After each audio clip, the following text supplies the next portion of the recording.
டேய் கிறிஸ் யார் shoe polish போட்டுருக்க ஷூடா ஓ ஷூ டேய் இமோல இந்தா என்ன ஓ ஷூ பாலிஷ் போட்டுருக்க சின்ன பையன் பாலிஷ் போட்டுருக்க டேய் எவ்வளவு நீ ஏய், சொல்லுங்க. வா அப்படி வா சின்ன பையன் என்ன பண்றானே மனதெல்லாம் இதை சொல்லுறா அவன் தான் எடுத்து வேலையெல்லாம் செஞ்சுட்டு இருக்கான். அப்படியே கிறிஸ் ஆமா அங்கிள், நானே தான் போட்டேன். டேய் இவன் ஷூ நீ என்ன பாலிஷ் போடுற நல்லா ஊட்டில சொட்டு வைக்கிற மாதிரி இருக்காம இவன் ஷூ பாலிஷ் போடுறானா பாத்துடா உன்னால என்ன எப்படி நீ என்ன ஷூ பாலிஷ் போடுற? உங்களுக்காக நான் ஹெல்ப் பண்றேன்.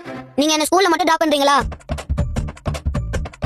அப்போ நீ ஷூக்கு பாலிஷ் போடல எனக்கு பாலிஷ் போடுற? ஆமா இவர் பழனிக்கல்ல ஒரு பாலிஷ் பண்றாங்க ஆள பாரு அவன் கூட ஸ்கூலுக்கு போன ஆசைப்படுறான் போய் விட்டு வாடா டேய் நான் ஆபீஸ் போறோம் டீலர்லாம் பார்க்கணும் எனக்கு நிறைய வேலை இருக்கு. ஏய் ஓர வழி தானே அப்படியே விட்டுட்டு போ அவன் ஆசைப்படுறான்ல.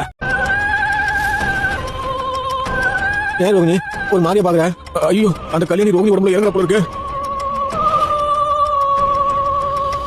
நான் கூட்டு போறேன். பா என்னப்பா அவன் புதுசா ஓம் பேச்சலாம் கேக்குறான் கிருஷ்ணா, நீ அவங்களோட பாசமா பழகிக்க அப்பதான் அவனுக்கு அம்மா இல்லாத குறை போகும். நான் எதுக்குங்க பாசம் காட்டணும்? ஊரா விட்டு பிள்ளைங்களை ஊட்டி வளர்க்கறதுக்கு ஏதோ அவளுக்கு தான் வரும். எடுத்துட்டு போறீங்களா? ஆமாண்ணே, உங்களுக்கே தெரியும் என் பையன் அவ கொண்டாட்டியோட வெளிநாட்டுக்கு போயிட்டான். நான் இங்க தனியா தானே இருக்கேன். சிவனோட பசங்களும் அவர் கூட இல்ல. அதான் நாங்க எடுத்து வளர்க்கலாம்னு யோசிச்சோம்.